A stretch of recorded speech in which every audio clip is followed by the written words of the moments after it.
kyseisen luolan suulle. Tämä luola on saanut nimensä samannimiseltä sukellusveneeltä, kreikkalaiselta sukellusveneeltä, joka piti tätä luolaa piilopaikkanaan toisen maailmansodan aikana, kun kreikkalaiset taistelivat Italiaa vastaan. Ja hyvä piilopaikka tämä luola olikin, sillä sodan aikana viholliset eivät koskaan saaneet selville, mistä Papa-Nikola sukellusvene lähti hyökkäysretkilleen. Kerrotaan, että tämä luola keksittiin piilopaikaksi niin, että sukellusveneen kapteeni oli kerran käymässä täällä Mekanissin saarella ja silloin saaren asukkaat itse ehdottivat, että täällä olisi sopiva piilo sukellusveneelle. Tämä luola on parikymmentä metriä pitkä tuonne kallioon päin ja tässä, koska vesi on niin uskomattoman kirkasta, niin on vaikea arvioida paljonko tässä on vettä. Tuolla luolan perällä ihan on pieni hiekkaranta. Eli jos olisi pieni vene, niin sinne voisi mennä vaikkapa uimaan. Tällä laivalla ei päästä tämän lähemmäksi, mutta varmaan näette siitä ihan sinne luolan perälle saakka.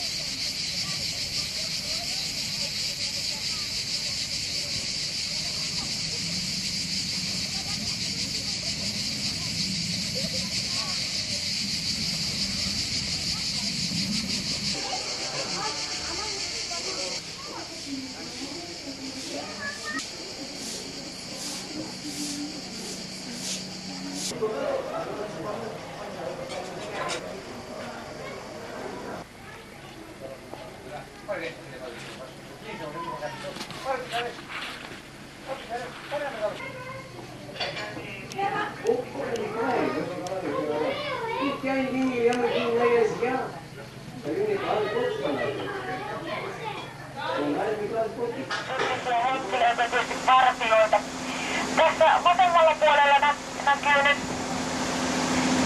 isompi rakennelma ja siinä on henkilökunnan asuintiloja.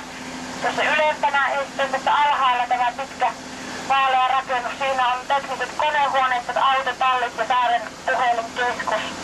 Tämä saari on lähes täysin omavarainen, eli siellä on omat puutarhat ja sinne on istutettu lähes kaikki mahdolliset todella puut ja pensaat, mitkä suinkin vain täällä viihtyvät ja kasvavat. Vesi tänne Skorpiossaarelle joudutaan kuitenkin johtamaan Leskasilta, tulee tuolta meren alta.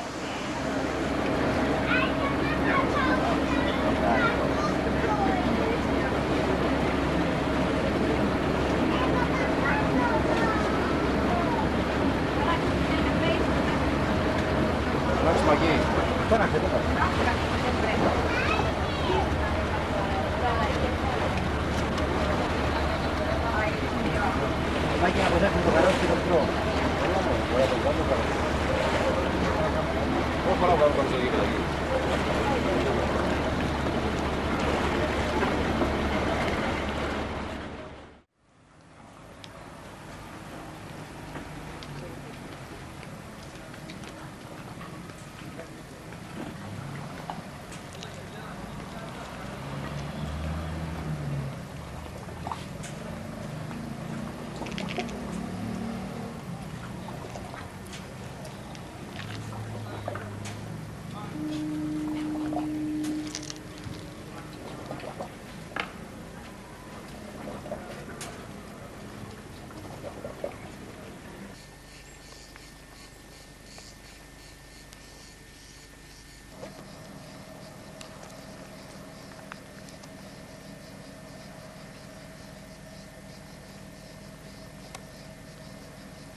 Päällä, tänäkään ne painavat vielä.